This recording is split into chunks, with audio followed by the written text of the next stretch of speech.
Assalamualaikum Assalamualaikum warahmatullahi warahmatullahi wabarakatuh. wabarakatuh.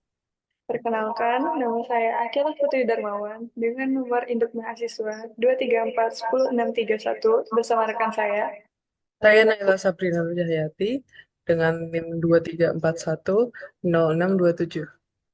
Berdasarkan tugas yang diberikan oleh Pak Nandang Sutrisno, maka pada video kali ini kami akan menjelaskan tentang kasus pertama. Putusan Mahkamah Agung nomor 2640K garis miring PDT garis miring 2009 mengenai perceraian warga negara Amerika Serikat yang sudah lama berdomisili di Indonesia merupakan salah satu kasus yang terkait dengan prinsip hukum perdata internasional, di mana dalam kasus majelis hakim menerapkan prinsip-prinsip hukum perdata internasional. Dari kasus yang diangkat, kemudian ditemukan beberapa permasalahan hukum, yakni mengenai pertimbangan Hakim Mahkamah Agung yang menyatakan bahwa Pengadilan Indonesia memiliki kewenangan untuk memeriksa perkara perceraian yang diajukan oleh warga negara asing dan mengabulkan gugatan perceraian warga negara asing tersebut.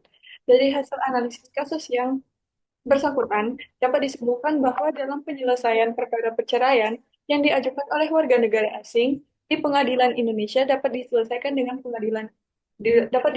oleh Pengadilan Indonesia. Pertimbangan Mahkamah Agung yang mengabulkan gugatan perceraian warga negara asing berkeluarga negaraan Amerika Serikat tersebut telah sesuai dengan prinsip hukum perdata internasional. Dalam kasus tersebut, lex causae yang digunakan oleh Hakim Mahkamah Agung adalah lex Polri sebagai dasar pemeriksaan gugatan yang diajukan oleh penggugat. Pertanyaan yang pertama, jelaskan beberapa titik taut primer dan titik taut sekunder dalam kasus tersebut. Jadi, dalam kasus ini, titik taut primer utamanya adalah kewarganegaraan, yaitu warga negara Amerika Serikat serta domisili atau tempat tinggalnya yang berada di Indonesia. Sementara itu, titik taut sekunder adalah kriteria yang digunakan untuk menentukan hukum mana yang berlaku atau pengadilan mana yang berwenang memutus suatu perkara, terutama dalam situasi yang melibatkan unsur asing. Mahkamah Agung memutuskan bahwa Pengadilan Indonesia memiliki kewenangan untuk menangani kasus ini.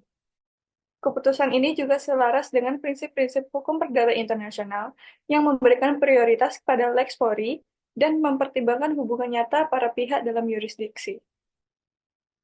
Yang kedua, jelaskan mengapa hakim menggunakan lex fori sebagai lex causae baik dalam menentukan status personal maupun dalam menentukan hukum materialnya. Lex fori adalah hukum hakim, sedangkan lex causae adalah hukum yang berlaku. Hakim menggunakan lex fori karena Indonesia memiliki yurisdiksi atas perkara berdasarkan domisili penggugat.